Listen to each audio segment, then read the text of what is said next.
Hello, I'm Eric Snodgrass, and thank you for watching this in-depth ag forecast brought to you by Nutrien Ag Solutions. We're going to start with some satellite imagery in this video, and there's a lot of things on this particular image that are going to be quite instructive on where this pattern is going. So if we kind of walk back through the day today, probably the thing you see first and foremost is the amount of smoke in the western wildfires.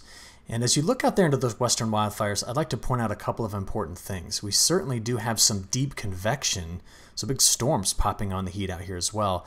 But the fires that are in parts of Northern California continue another day here of really being pushed north on the strong winds in the mid-levels of the atmosphere, pushing that smoke all the way here through the ridge over the west and then down into the plains. Now, speaking of the plains, you can see some of the afternoon storms right in through here beginning to pop just on the heat of the day on very weak boundaries. The main frontal boundary, although it itself is quite weak, is stretched from Texas right up here, curling around a low that's just north of Minnesota in this area. The other features, we are seeing a lot of convection popping along the Appalachian Mountains, and also the frontal boundary that's stalled here just off the coast. And there's actually going to be a low pressure system that's going to be produced down here in Florida, where we have seen lately some pretty heavy precipitation from some storms. But if I could, I'd like to come back to the west one more time, because do you see if I go back and forth here, I just want you to watch and see the cyclonic or counterclockwise rotation that is in the clouds and smoke here, because that particular feature is going to be of great importance as it moves across Idaho and Montana and sets up here in parts of the upper Midwest and the northern plains here in a little while. Quick resource on those fires, great website. This is the National Interagency Fire Center. So if you want to get some good statistics based on the fire activity, I would recommend this one. I just like to show you a couple of things here. Slide down to the bottom just a little bit, you get these year-to-date statistics. We can kind of see where 2021 stands compared to other years. So far, from 38,000 fires, or almost 39,000 fires, we burned 3.3 million acres.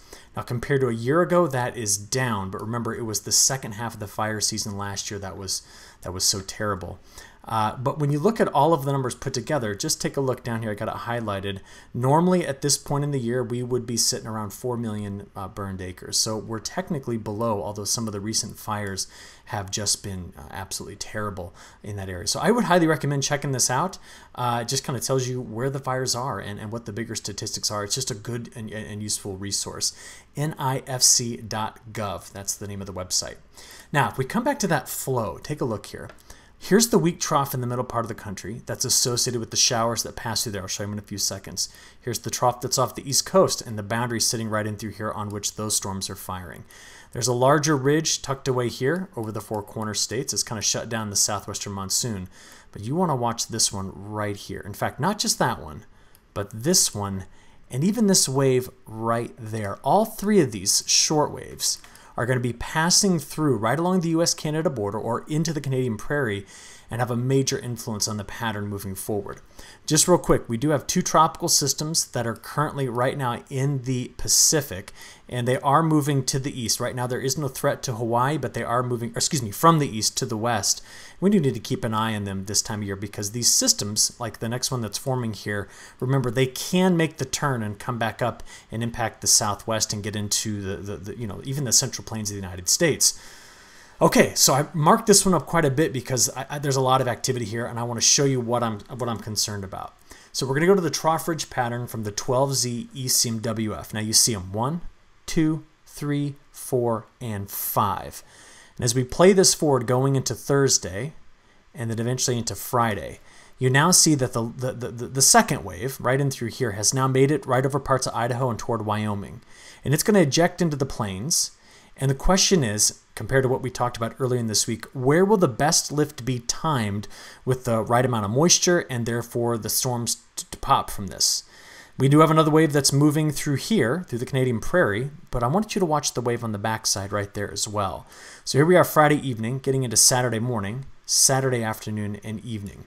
By the time we get to Saturday evening, you can find the main troughs, 1, 2, and 3. And this trough here will likely be pushing more of its precipitation farther to the east over the upper Mississippi River Valley, unlike we saw earlier this week where it favored more precipitation over parts of the Dakotas and the Red River Valley north. That's probably been the biggest change from the beginning of the week as to what we've seen. And then after that, what we're going to watch is yet another trough. There's the last one I told you to watch. This is now this upcoming Monday. that trough sweeps through the same area in the European model. And we're going to see what that does to increase precipitation totals in this region as well. Because after that, the operational European produces a very large ridge in the west, and the jet stream goes screaming up into Canada here, which means throughout the rest of the United States, we have the flow just lacks defined characteristics as we get out there a week from now and look into week 2. And as a consequence, we're going to struggle with understanding the week 2 precipitation pattern, but I'm going to show you what we've got right now. So maybe for many of you that watch this video, the most important animation is this one.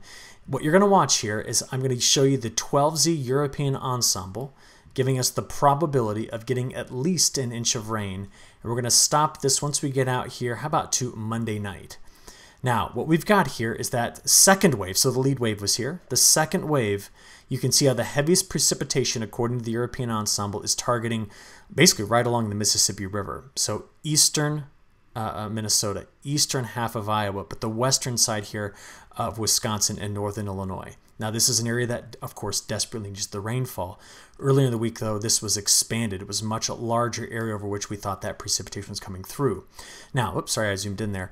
This next wave behind it starts to produce quite a bit of heavy rainfall that goes through this section of, well, maybe clipping Idaho, but mostly Montana and southern Alberta.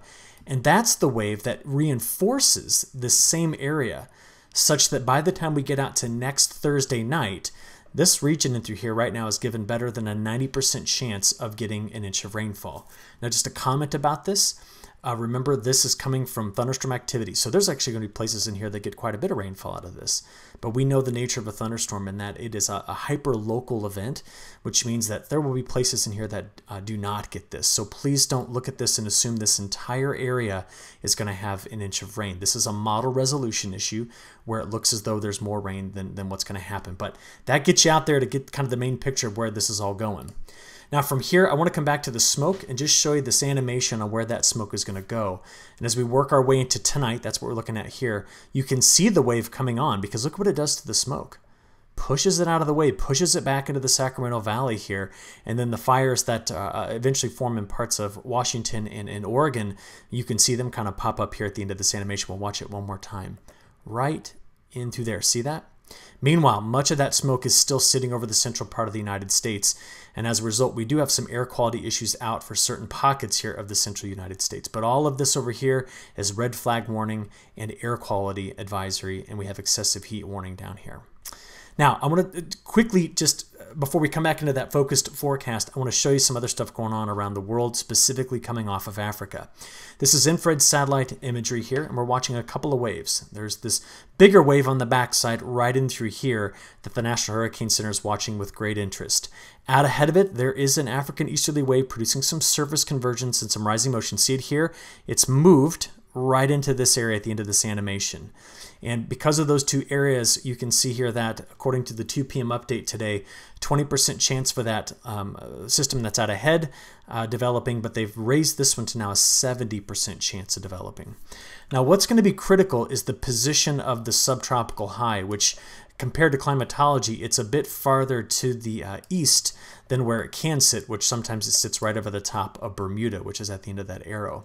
And because of that, the models are all trying to take that region in through here and the probability of development in that region, and they're moving those systems as watch this. I'm going here in a 3-day kind of sliding window. As you get out there toward the 9th through the 12th, the 10th through the 13th, do you see how we're starting to curl them this direction? Because of that, right now, we're hard-pressed to say that there's any evidence that either one of these waves is going to survive to possibly get close to the U.S. coast. And I know that you don't see anything developing here in the Caribbean, but there are some indicators that as we move out here to the middle part of August, that this will be the area we're going to watch most carefully. And I'll show you that in a few moments. So with that, I'm going to come back to what the rainfall looked like over the weekend. Not the weekend, the middle of this week, by showing you the last 3 days. We did have some pretty heavy rainfall that kind of came through the spine of the Rocky Mountains and down into New Mexico. And then as that weaker frontal boundary moved across the country, moved in this direction, we did get some scattered showers and storms and pockets of heavier rain in parts of Iowa. But outside of that, just scattered. They've run up the spine of the Appalachian Mountains, and the stalled out boundary here has been a source for a lot of thunderstorms as well. Well, as we go forward in this forecast, let's get big picture first. 12Z European model, you're looking at the precipitation anomalies. Now what we're going to do is we're going to compare the ECMWF to the European model. So everywhere you see the greens, we're wetter than normal, and this shading down at the here will be drier. So notice if you're in the Central Plains, if you're here in the lower Mississippi River Valley, through the southeast, actually all the way up to the northeast, this is the drier place because those waves are running pretty far to the north. Now, to look at the ECMWF and compare it now to the GFS, overall, I like that these two models have agreement on where that wave is going. Of course, they put down different precipitation amounts, but there is enough agreement that you can see the same areas are roughly highlighted. You do notice that the GFS is a bit more expansive with the rainfall. I'll show you the difference in a moment, and it's much drier farther to the south. So here's what we like to do. Let's compare them. So now when you look at these colors, these represent where the European is wetter, and these represent where the GFS is wetter. That's what we're looking at. So now you see the GFS bringing more of that rainfall farther to the south than the European, which kept the rainfall much farther to the north. Okay, that's, I think, the main difference here overall. And the European has been wetter all year long along the Gulf Coast, and I think it's done a better job down there. So if you need to, pause the video and just take a closer look at this as we compare these two models. Because as these storms do come through this area, well, the Storm Prediction Center is predicting some severe storms. So this is valid on the 7th, so we're looking here a few days from now. But as that frontal boundary leads through this area, the shortwave kicks into this region, they've already got it out for a slight risk at day 3. And there's plenty of moisture coming in and a lot of shear. So I saw that the surface winds were even backing a bit, but the mid-level winds were quite strong. And in between, there's a strong low-level jet coming up from this direction. So I know I kind of crossed everything over like Des Moines, but the point is just to show you here that this region is going to have to be watched very carefully. Now, what I want to do to kind of assess how this is going to go is we're just going to look at two different models. We're going to look first at the high-res NAM. We're going to use the 12Z run. So let's get it out to mid-afternoon. There we go. So these were the scattered storms we saw in the weak front. A lot of scattered storms popping over the east as well. And as we play this forward into this evening, we're going to watch that boundary push storms right here over Lake Michigan, but possibly stretching into western Illinois and northeastern parts of Missouri. Now, the big wave that we're watching is still sitting back here. So this is now late tonight, actually into early tomorrow morning. And as that frontal boundary just keeps moving to the east and spreading with it some scattered storms, this is the wave that's going to be emerging here by Friday evening. And then it comes out again on Saturday. Let's get you out Saturday morning. This is the very beginning of what's going to go on here. Now, I know I paused this and you're like, whoa, what is going on here? This is a little bit of, I don't know what the proper term here is, but maybe the model getting a little bit too ambitious with some outflow from some storms in southern Wisconsin. Don't take this at face value. We'll probably see some shifts in that quite a bit by the time we get out there to Saturday morning. But if it did, that'll be elevated. And you do notice around Raleigh, we're going to be packing in quite a bit of rainfall too. But it's at the end of this where the action begins. And so that will be the region right in through there I'm going to be watching on Saturday night in the overnight hours. And so let's pick up there with the European model. So here's afternoon on Saturday getting into the overnight hours. So you see right in through here, this is the region we're going to watch most carefully. As we go from Saturday night into Sunday morning, getting into the afternoon and evening hours, and then pressing into the overnight and eventually into Monday morning, that wave is quite slow moving. So you still see going into early next week, there's going to be an area that we're going to be concerned about. I'm talking like Sunday into Monday where we're going to get more storms. That pushes then into lower Michigan, eventually into Ontario, and on out. Now, if I step back, remember I told you there was a second wave? Right now, the European model's sweeping that thing through on Tuesday evening, and it's got this area targeted for some development of some showers and storms, and that sits right on the Red River Valley of the North. And there's a lot of folks there that would love to be getting that rain. We're pretty far out in the forecast here, and it all depends on where that wave, which by the way, right now, the wave that's going to do this in the atmosphere is on the tip of the Aleutian Islands. So there's a lot of movement that could still happen. But as it comes through, the current operational European drops that rain in here. Meanwhile, just another thing to point out, we will begin to resume our normal daily convective activity over the south as we start to just bring that Gulf moisture back into place. But playing this on through, that wave then moves through parts of Ontario into Quebec, and behind it things kind of calm down and cool, or not cool off, excuse me, but slow down in terms of the production of precipitation, and when we end up getting some higher pressure building in. Now, to see kind of all of it beyond week 1, the thing that changes the most is the ridge that develops here and the other one flanking this side of North America. So the jet stream, by the time we get out to Saturday the 15th, in the GFS is doing something like this. So the ridge rebuilds just off the coast here. Flow is very weak because the jet stream will be way up here in Canada. And the models are struggling with picking up on what to do with the precipitation. I'll show you what the 12Z GFS is doing with it. It's keeping this area stormy and wet, but it has dried out considerably from previous forecasts in the plains, and it's trying really hard to keep the Gulf Coast to the southeast dry as well. But the model's been doing that all summer long. What does the European say? Well, different view here, but it has another ridge, and that one over there, and the flow doing something like this. But the European is a bit more welcoming to the Gulf moisture. And so what we have here is a lot more storm activity in this area that even extends into the northeast. But the model has gone over drier in this pocket for the week 2 time period, which gets us all the way out from the 12th to the 19th. So that is the latest update from both the European and the GFS on the week 2 precipitation forecast. Now from here, what I want to do is I want to talk about temperatures. And what we're going to be watching here are those high temperatures and how they're going to change, especially in the Pacific Northwest first. And as they cool off there, look at the heat that's going to build into the midsection of the country. The cooler is going to exit over the southeast as the very last thing here, because Friday may get some triple digits in parts of Nebraska, Kansas, Oklahoma, and Texas. And then much better chance of that on Saturday, right in through here. And then as we go into next week, this is Sunday, 101, right there in the center part of Kansas. And we keep on playing through. There's Monday, Tuesday, and Wednesday. So the cooler weather that we have seen here is out. The jet stream retreating north is going to allow the warmth to come back in there, and it appears it's going to be around for a little while. This is the day 5 through 10 outlook. Now remember, we saw the ridge rebuilding. That's why the heat goes back into the Pacific Northwest and also into British Columbia and Alberta. But we're still with that northerly track of the jet stream going back over to possibly sitting between about 3 to 8 degrees Fahrenheit above normal is what I'm seeing through this part of the Corn Belt going into the middle part of the month of August. Okay, from there, let's now look at the new long-range data, and we're going to take a look first at temperatures. The European model has really resisted getting away from this temperature pattern. It has been stuck in what I would call persistence for a long time.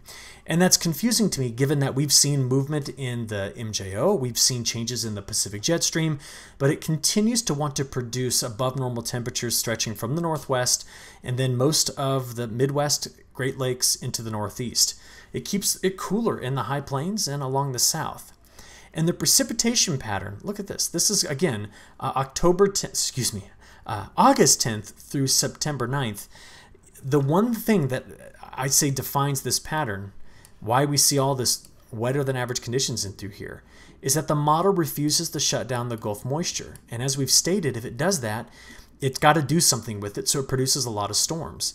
And so we see this corridor showing up quite wet, and we call it into question for a few different reasons. And I want to highlight what I think those reasons are. Reason number one, most of what's going to come through here is going to be thunderstorms, and the model cannot resolve it. The resolution is too low. It's 0.4 degree resolution. That's too large to understand what these thunderstorms and convective events are going to look like. The second thing has to do with what's going on with the MJO. So right now it's in phase 8. It's almost in a reset mode to come back over into phase 1, which is over Africa, which we've been talking about for a while. But then it pops out here into phase 2 and then eventually into phase 3. Now phase 3 is very important for the midsection of the country because in general, if I just come back here, it tends to produce more troughs here and broader, weaker flow like ridges over the midsection of the country. And there's nothing about that phase that would make me say, overall, this would be wet, except it lets Gulf moisture into place. But the other part of this, when we think about the transition of the ECMWF, is what it means in comparison to our ocean temperatures and how they're also changing as well. Now, we talked about this on Monday, the fact that the ocean temperatures here over this part of the Western Pacific are extremely warm. But I want to note how warm the whole of the North Atlantic is. And the question I'm going to have is, what's going to happen to some of these tropical systems, we'll talk about in a moment, when they start to move up toward the Bering Sea and into the North Atlantic? Are they going to adjust the position of the jet stream such that it really rides over the top of that, maybe dives down here into the northwest and then pops up again into a ridge over the midsection of the country? Because if that happened, it would not be wet in here either, okay? But there are other wild cards with this. The tropics. We're about to go into the busiest time of year for the tropics. I mean, the peak of the season is just 1 month away, so we're going to watch that as well. And we've been talking about this La Nina for a while, and I've been mentioning those strong trade winds. Well, take a look at how we kind of assess the change in pressure and the change in wind by looking at the Southern Oscillation Index. Now, if you remember from last winter, you got to get above the number 7 to be considered like Nina base state. So La Nina base state. And we made it there in July, and actually reached a peak here right at the beginning of August where we had a value of almost 16. So that just tells you that the pressure differences between Darwin and Tahiti are giving us very strong trade winds. It's backed off a little bit since then, but all we know is this, okay? We've got 70 years of Southern Oscillation Index data that I would call reliable. And over that time period, we've been able to compare the August and September precipitation values to the Southern Oscillation Index. These colors represent positive correlation, and these are negative. So we're comparing the Southern Oscillation Index to precipitation. Now, where you see the warmer colors, that would mean in August and September, it would be wetter. Okay? But then you start to see this area, oops, right in through here, where there's some of these colors, which represent a negative correlation and therefore drier. So all that I'm trying to illustrate here is that when we come back and look at the model and see how wet it's trying to make it through mid-September, this is mostly going to be thunderstorm activity. There are some bigger things working against it, and we do have a lot of dry weather in here where the models have consistently over-predicted rainfall. And it's been frustrating to see the models do that, and I think they're going to continue to do that in this forecast. Okay, now that we've gotten through there, let's go look at the other factors to all of this. The Bermuda high has been quite strong, and because of that, can you just follow these contours with me? There's nothing slowing down that Gulf transport, that transport off the Atlantic. And honestly, I just think that that's the main culprit when you look at this pattern, because if I were to take you to the upper levels of the atmosphere, this is pretty nondescript. This is really climatologically average. That flow right there, about the only thing I can say is with the warmer colors, the jet stream path is going to be farther to the north. And what about that would indicate heavy rainfall in through here? I don't know. So I think the model is biased way too wet based on that analysis. Now, bigger picture, longer term. This was just released about a half hour ago. Oh no, I got that in a minute. First, tropics, I'm sorry.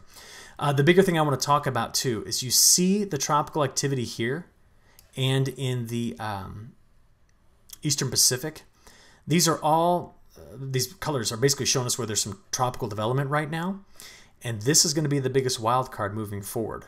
If that comes up here and perturbs the jet stream and shifts it in a way that is not currently being well forecast, then that precipitation forecast that I've been showing you, this guy, it just won't verify. And I want everyone to know that I find a lot of uncertainty in this forecast, despite the model, every single update, I keep wanting to do that, okay? There's one last piece to it, and I think it's this. We've seen the slow transition here of the lower momentum state in the northern hemisphere moving its way to the north. No indication that it's going to hit here, but if those tropical systems come through and rob that area of momentum, then the whole system gets blocked up. That was what I want to share with you. Now, what did I say was just released 30 minutes ago is this. It's the 5th of the month, which means we get the brand new seasonal forecast from the European. And this is September, October, and November precipitation anomalies. So we're looking at harvest here. And once again, the model has generally painted much of the United States over on the drier side. That would be consistent with the developing La Nina. So would this. That's also been a consistent theme. But let's just keep going. This is September, October, November. Let's get on into the front half of winter here. The models right now are suggesting that this area through here could have better onshore flow and therefore result in better precipitation to start the wet season in Northern California through the Pacific Northwest, while possibly the midsection of the country goes into a drier fall. But with any La Nina, we tend to get into the start of winter here, and we often get more snow in this area, which was why when we look out there December, January, February, we start to see some wetter anomalies in that area. This, by the way, is a very La Nina looking precipitation pattern for winter. Now, the temperature side of this is what we end up getting. Models are biasing things warm to the south and cool to the north. And because we do typically get flow like this coming in, that would be why I'm saying that this developing La Nina is one of the most critical pieces to all of this.